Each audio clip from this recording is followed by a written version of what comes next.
Good morning, Baylor School. Happy Friday. Please make your way to your seats. We have a wonderful series of senior speakers today, and to introduce those, we have Caroline Chase.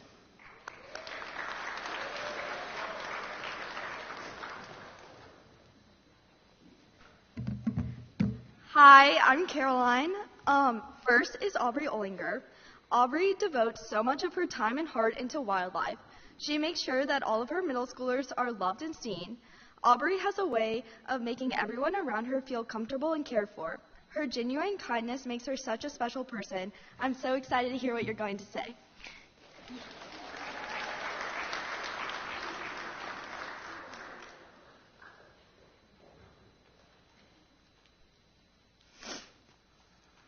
Ever since I can remember, I've been in sports. If you know me, you know that's very surprising to hear, considering I'm probably the most clumsy and uncoordinated person you've ever met. But no, I'm serious. My grandfather was probably the most well-known high school basketball coach in Chattanooga at the time. My dad followed in his footsteps and coached several years of football after playing at the collegiate level. He may never admit this, but his dream in life was to obviously have athletic children like himself. So by the time I was 3, I was in what they call a diaper league softball team. One of my first memories playing softball was one of the first times I actually hit the ball off the tee and proceeded to run to third base instead of first. And I can confidently say that this did not just happen one time. Through the years, I was almost always placed in the outfield. You would find me back there with my glove in the grass, doing everything but watching where the ball was going. Whether that was dancing, picking flowers, or playing in the dirt, I would even be on deck to bat, and instead of practicing my swing, I would redraw the circle my coaches told me to stand in with my bat over and over again. At the age of 5, I decided to become a two-sport athlete and cheer for my local Little League football team. This was obviously more fun to me. I truly believe that everyone there was there to watch me and totally forgot that there was a football game behind me. By the time I was 12, softball had no longer brought me the same joy, so my dad encouraged me to try basketball. As you can probably imagine, this didn't really go well either. Yes, I was tall, but I couldn't dribble a basketball or make a shot to save my life. I can honestly say that I was pretty afraid of the ball and the other girls that wanted it. After a few years, I decided that this wasn't for me either. In middle school, I decided to pick up volleyball instead. Shockingly, I wasn't too bad this time and stuck with it until I decided I wanted to cheer at Baylor. I made the team over the summer, which gave me the opportunity to come into high school with a big group of friends. I remember as a kid juggling 3 sports at a time. I loved it. I loved being a part of a team, that feeling of always having a big group of friends. But high school was different. I feel like we spend a lot of energy and effort in figuring out where we belong or fit in. Whether that be with sports, popularity, or grades, it can feel like you need to change yourself to keep up. It's easy to compare yourself to the people around you and think you need to be a certain way to fit in. And as cliche as it sounds, being yourself is plenty good enough. I've learned that the more I've tried to reshape myself to match what I thought I needed to be, the more exhausted and disconnected I felt. Real belonging doesn't come from pretending. It comes from being accepted for who you truly are. I want to share this Bible verse with y'all. It's Romans 12, verse 2. It says, "Don't copy the behavior and customs of this world, but let God transform you into a new person by changing the way you think. Then you will learn to know God's will for you, which is good and pleasing and perfect." God has made each and every one of us in his image, but also different in the best ways. You have a purpose in this world that matters. I've learned that trying to be something you are not can only make you feel more out of place. Finding the people and the activities that have made me feel like myself have truly been the biggest blessing. I want to thank my best friends for never failing to make me laugh and always being there for me. As we move closer to graduation, it constantly gets harder thinking about not getting the privilege to hang out with you guys every day. I'm genuinely so jealous of the people who get to be my friends' new friends. Every day, I'm more grateful to have spent this time with y'all and can't wait to see how you guys thrive. To my parents, I cannot express my love and gratitude enough. Mom, I'm sure you're well aware of this, but without you, I'd be completely lost. Not only are you my personal assistant, my therapist, and my hairdresser all in one, but you truly are my best friend. I can honestly say that the hardest thing about going to college is not being able to take you with me. You're my rock, and you always will be. Dad, thank you for loving me unconditionally. You've taught me to believe in myself no matter what. I cannot thank you enough for being my biggest supporter and the first person I come to and being there with open arms every time. Thank you both for the sacrifices y'all have made to send me to such an amazing place like Baylor. To my brother Cage, I know we bicker, but watching you grow has been the coolest and scariest thing at the same time. You've grown into such a loving and genuine person, and I couldn't be more proud of you. To my young life leaders, thank you for walking with me as I grew closer to the Lord. Thank you for the time you've poured into me these past 4 years, the conversations that mattered, and the way you created a place where I could be honest and feel known. You've helped me see that faith isn't just something we talk about, but it's something we live out together every day. I'm forever grateful for the way y'all pointed me back to what really matters. And lastly, thank you, Baylor, for giving me an outlet to be myself. I will never forget the opportunities and amazing people you've given me. Thank you.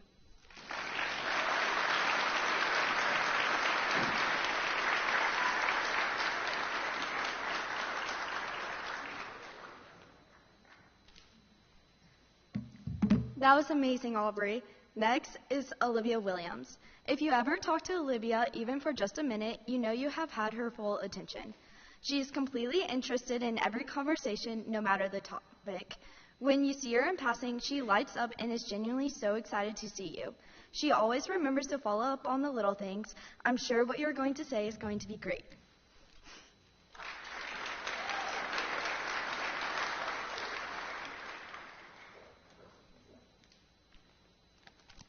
Thank you, Caroline, for that sweet introduction. Great job, Aubrey. And Clara, I can't wait to hear what you have to say. On October 14th, 2025, I stopped hating Ole Miss. Before this date, I never allowed the idea of going there cross my mind. For those of you who don't know me, my name is Olivia, and I'm a 4-year boarder from Oxford, Mississippi. Growing up in a college town and living just 5 minutes from campus, Ole Miss was always present in my life. My parents, sister, and brothers all attended the university, and while that legacy is something that I respect deeply now, for a long time, it felt like a weight on my shoulders.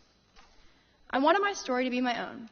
I wanted to step outside of what was familiar and figure out who I was without the expectations that I thought came with living in Oxford.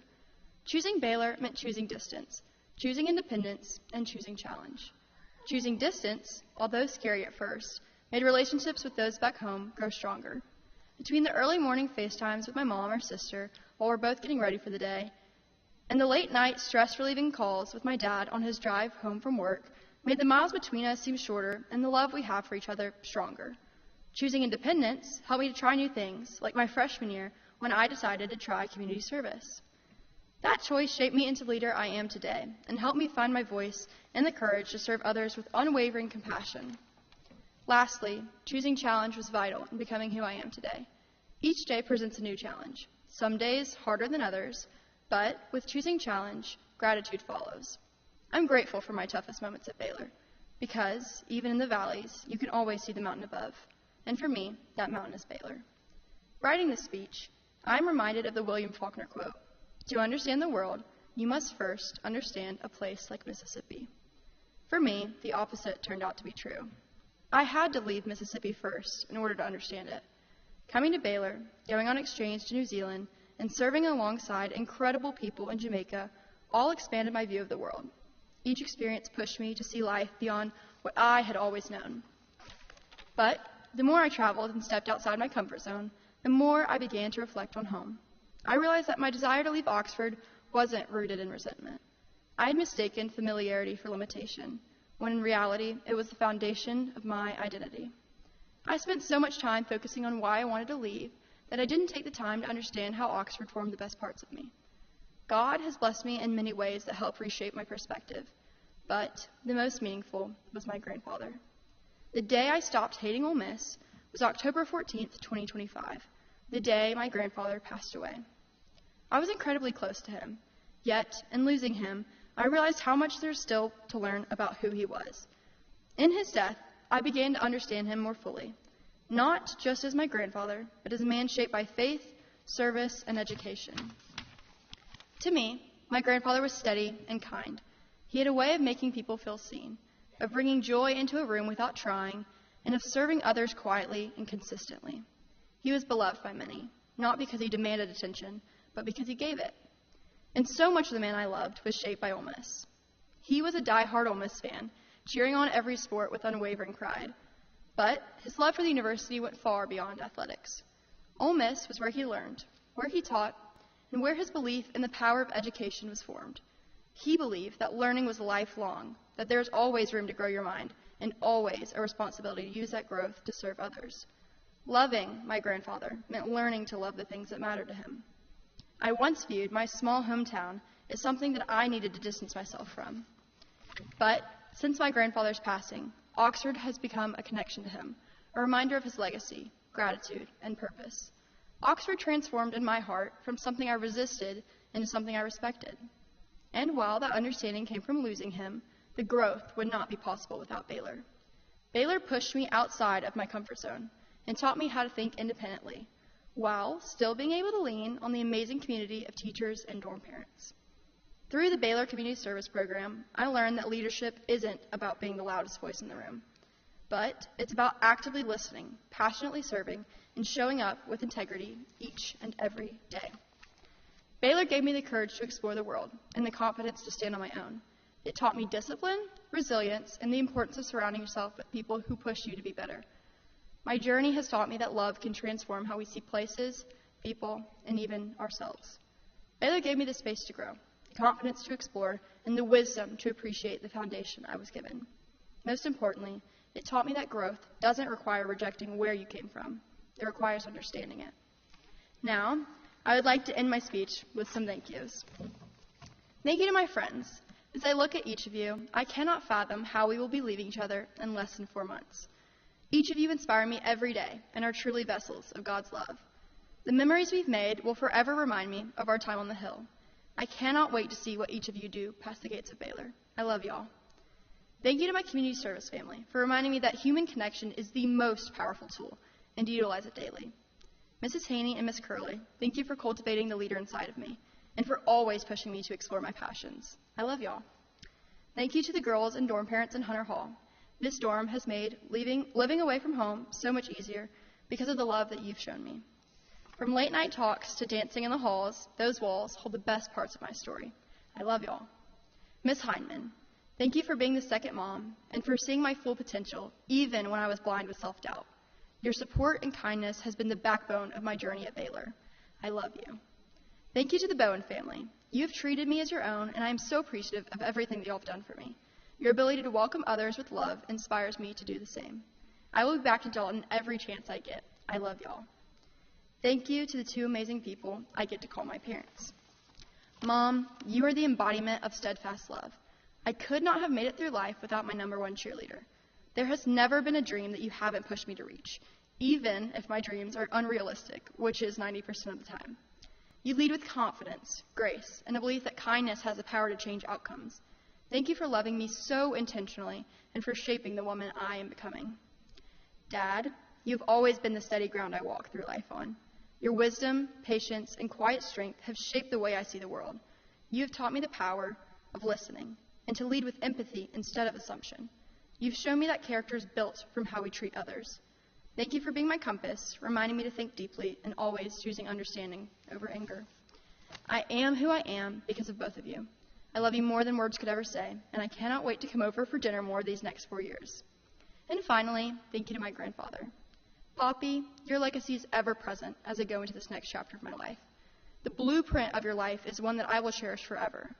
Thank you for the jokes, the hugs, and the motivation to excel in everything I do. I hope to go through the next 4 years with the passion and love you gained from Ole Miss. Go Rebs, and I cannot wait to see you again. To end my speech, I want to pay tribute to one of my favorite movies growing up, The Wizard of Oz. And like Dorothy always says, there's no place like home. Hotty toddy, GBR, and everything in between. Thank you.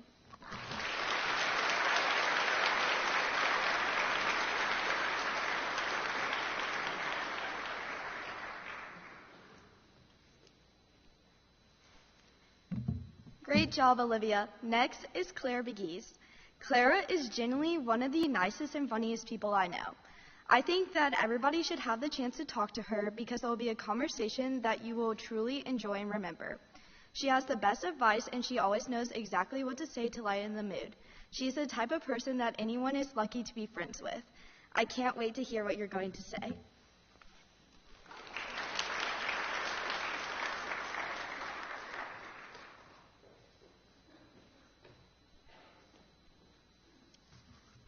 Thank you to Caroline for that sweet introduction. You're truly the best. And great job to Aubrey and Olivia.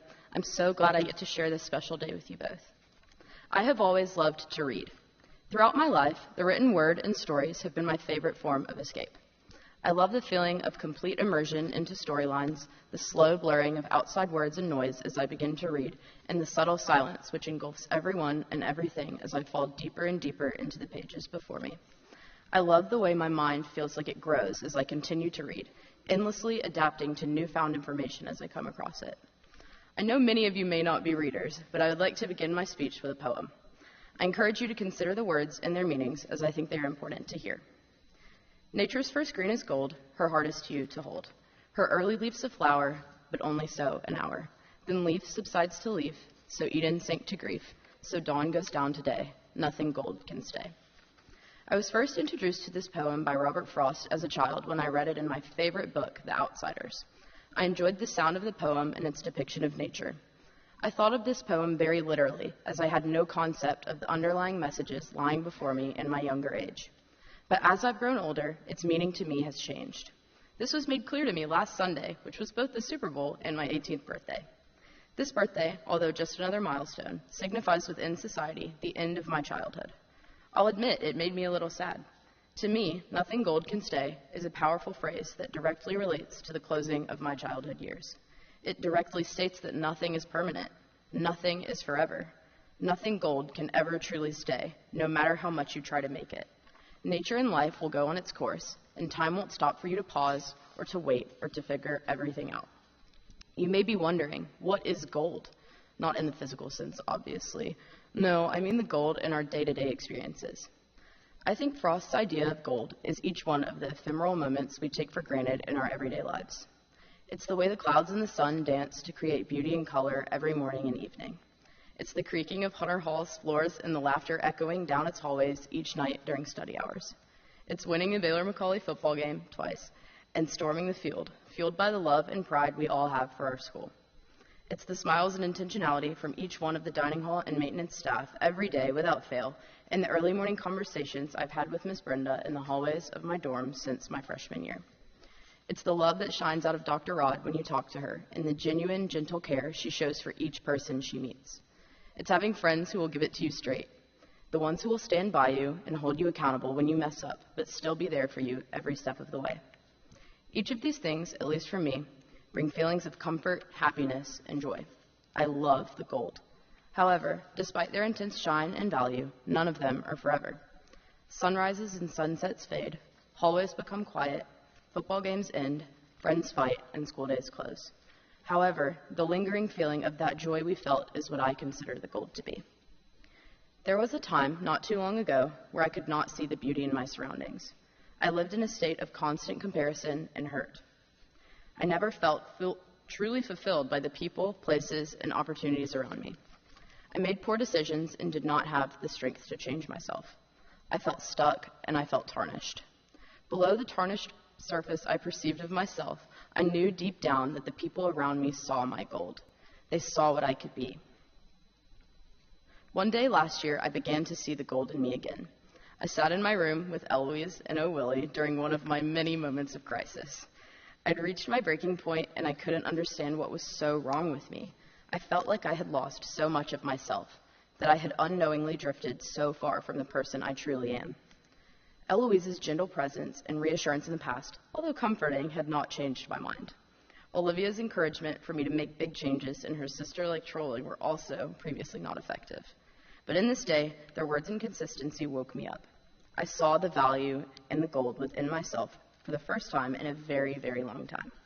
From that day on, I pursued that gold within myself, rather than deriving my value from others' opinions of my worth.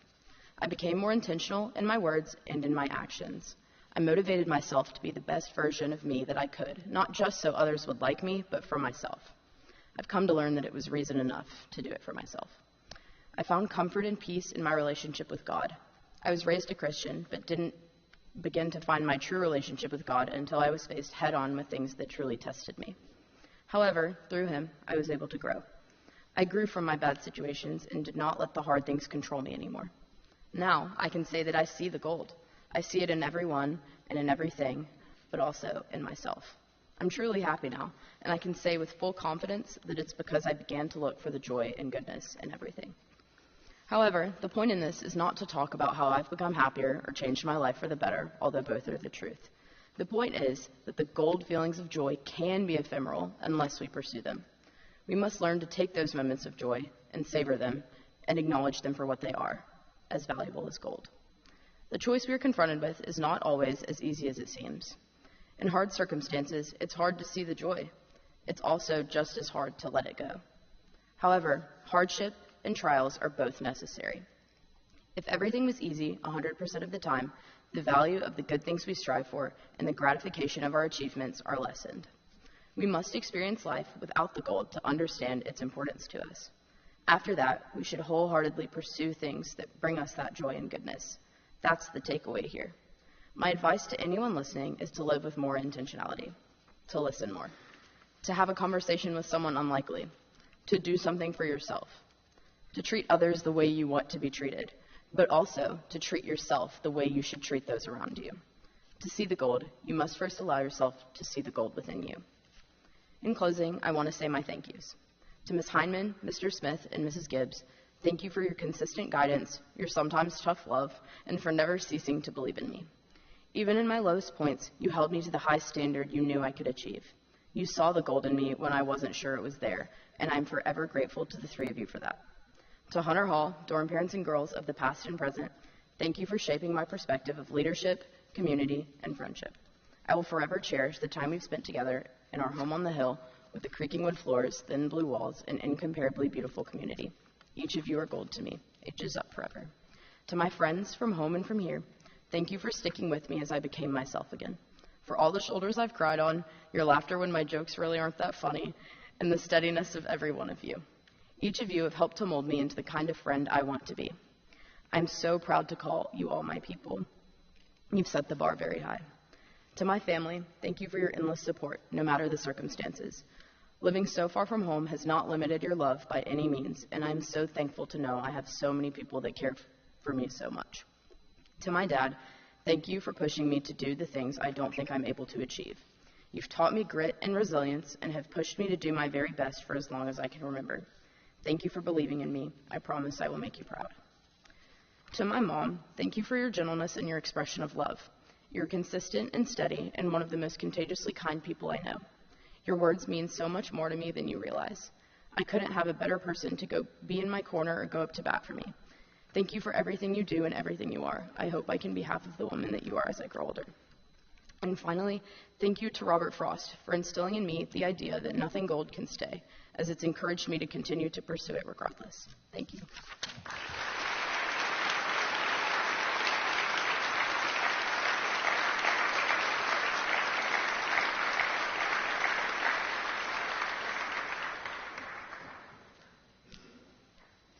Thank you, Clara. Now we have some announcements.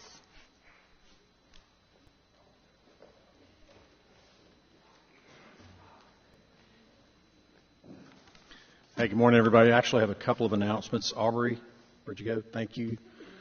Clara and Olivia, thank you guys. That was great. The first one is, this is another call for Joe Key nominations. We've talked about it. I've sent you some emails.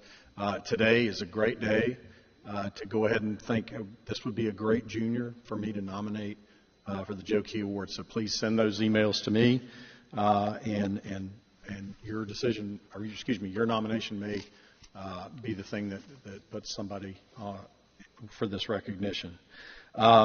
Second thing is seniors. I sent out, I believe I sent it out yesterday. If not, I'll send it here in a little bit. A reminder, if you're interested in the Myers-Briggs that we offer for you guys, please let me or Miss Taylor know by probably Monday. And we need to kind of finalize that. We've gotten several people who are interested, and so if you are one of those others, please do so. And lastly is this. I wanted to announce an award that we are kind of excited about. It's brand new this year, and this is called the Bill Moggridge Award. Bill Moggridge is somebody who really doesn't have a whole lot to do with Baylor, but he is really famous in certain circles. He was the co-founder of a design organization, an international organization called IDEO. He was the director of the Smithsonian's Cooper Hewitt National Design Museum, and he was a pioneer of interaction design. And he was a real powerful advocate for the value of design in everyday life. You guys probably know him because if you have a laptop, he was the guy that invented that clamshell design for laptops. And he did that for NASA way back in the day, and it became kind of the standard design for laptops, no matter what company was using it. Anyway, this was a guy who grew up in London, and he worked in England as well as in the U.S., and did many, many, many things. The reason I'm telling you a little bit about him is we've got some folks who have generously helped us create this award, and the award is this year going to be a photography award. Baylor's proud to announce this, and we anticipate some changes each year. But for this year, we have a photography contest which will be limited to unedited images taken from your phones. Not from a regular camera, but from your phones, and taken on Baylor's campus. All students in this room, plus 8th graders, are going to be eligible to do this. And you must submit 10 images. You can't submit 1 or 2 or 4 or 12 or 15. You have to submit 10 images. And on those 10 images, we will vote on a portfolio winner, and then we'll also have some single image winners. It's only open to students. Sorry, Coach E, you can't participate. But the portfolio winner will win $1,000. I thought that might get your attention. And the other winners for the individual shots will be $250. Many of you know Mr. Poso. He will be sending an email to all of you guys later today that has all of the particulars about submissions, dates, and all that kind of stuff. But we will finish this up by spring break, and we'll announce the winners sometime after spring break. So you guys have a great weekend. Go Big Red. Thank you.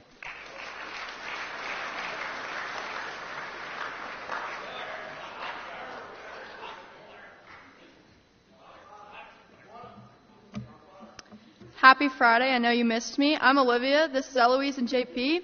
And as senior leaders of the Baylor Community Service Program, we are excited to share what we do.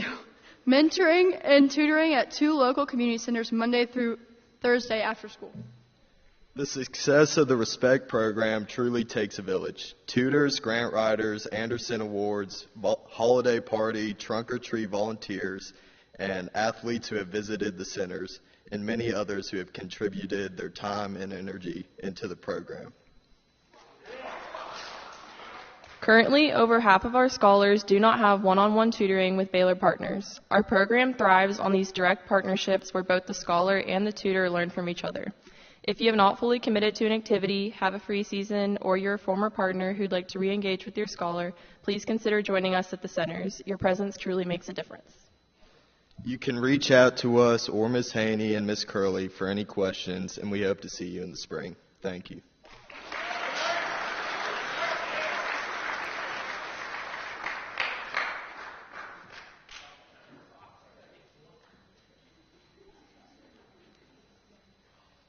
Hi, I'm Kate, I'm Sarah Elizabeth. and we're announcing senior superlatives. Okay, first up, we have Best Duo. George Immendorfer and Keaton Whaley, and Sophia Bell and Mia Ferrato. Second, we have Most Likely to Brighten Your Day. Caroline Chase and Heath Tesha Siriwan. Okay, Most Likely to Win a Nobel Prize. Anna Stoddard and Rigdon King Anderson.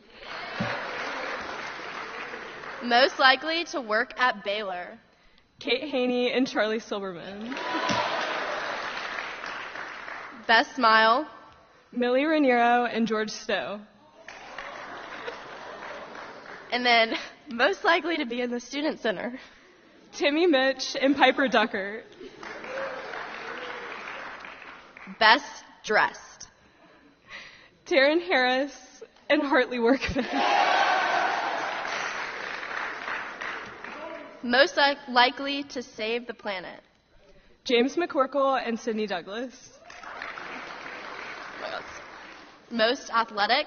Jack Schumann and Hadley Griffith. Best Laugh. Mary Holmes Phillips and Bowen Johnson. Most artsy. Gabby Goldstein and Judah Smith. Okay. Most school spirit. Mary Holmes Phillips and Cole Rose. Most likely to be on Broadway. Wesley Cheat and Braylee Newell. And then last but not least, most likely to be president. Amelie Johnson and William Hubbard. And the winners should plan to have their photo taken on the library porch after chapel on Monday, the 16th. And one last announcement for Yearbook. If you're taking club photos, meet at the flagpole following assembly. Thank you.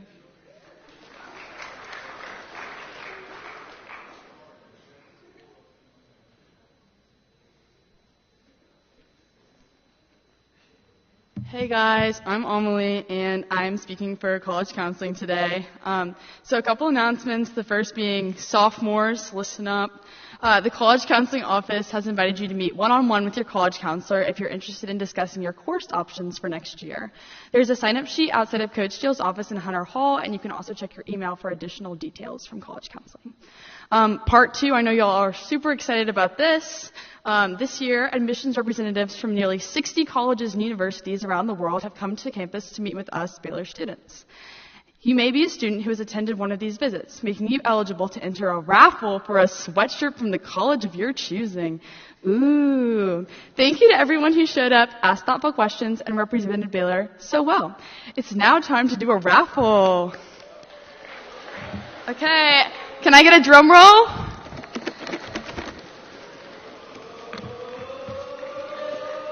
And the winner is Kate Henry! Go Generals!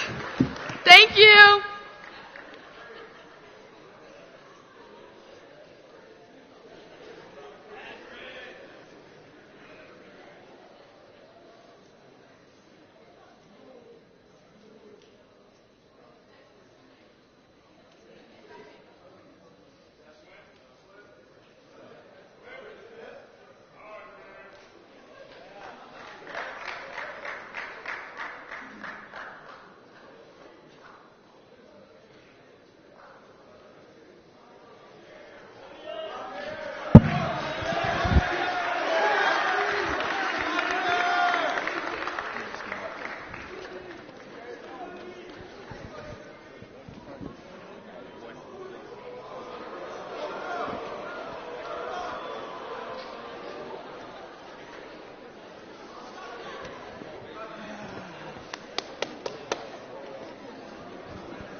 All right. One, I wanted to say how proud I was of this team. Obviously, today we're here recognizing the championship that we had this past weekend. But for us, it's more about the process that it took to get here. And I wanted to first start by thanking more than the people on the stage, but the people in this room that make things like this possible. I mean, from our admissions staff that obviously all of you and your families have went through that process, and how amazing of a job that they do juggling everything that they do. From our cafeteria staff that keeps our athletes fueled, our athletic trainers that gets them back in the pool as quickly as possible. Also wanted to make sure I gave a shout out to our faculty and staff that works with our crazy schedule. We just finished up our high school season this past weekend, and we have about 10 athletes that have to get out of last period because we have another meet this weekend. So thank you so much to the faculty and staff that's always willing to go the extra mile and make things happen for all of our athletes' kind of crazy schedules that we try to maintain throughout the year. Also to kind of the support staff off and on campus. All of these athletes, family members, and friends that support them throughout the season, as well as our boarding school students that, our Res Life does an amazing job of keeping them grounded and helping them through the hard times of our seasons as well. Also to our coaching staff, I think we're all up here. They saw the vision that we had, 3 years ago when I got here, and I just want to, truly thank them for seeing what we wanted to do and working like tirelessly every day to make this thing possible and build it the right way. I wanted to kind of finish by reading some of our accomplishments from this year. So both the men's and women's team finished the regular season undefeated, 13-0. We had a combined 26 All-American performances at the state meet this past weekend. On that route, we broke 8 school records, broke 3 Tennessee state records. The boys team this year was the first team since 1993, yes, the 1900s, to score over 400 points in a single meet. And the combined team scored 718, which is the third highest score in Tennessee swimming and diving history. So thank you guys so much. We wanted to present these trophies to Mr. Chris Angel.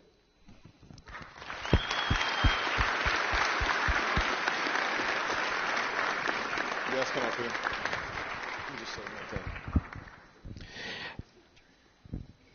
It's an honor to come up here and receive these trophies.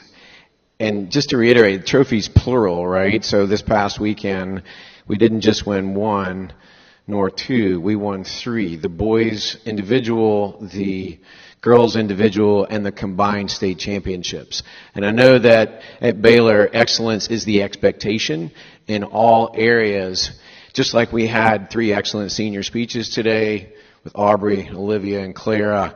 And we go through our day, you have excellent teachers, and we have excellent performances all over. But this is truly remarkable to listen as Coach Brooks was reading about these accomplishments of these individuals that take so much hard work from so many people here, not just on stage, but getting up early and getting in the pool early, and then, early mornings, late nights, and all the work and dedication from the time they were little all the way up through this past weekend.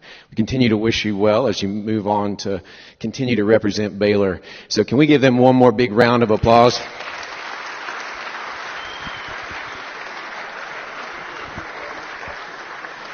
We'll stick around for some photos here.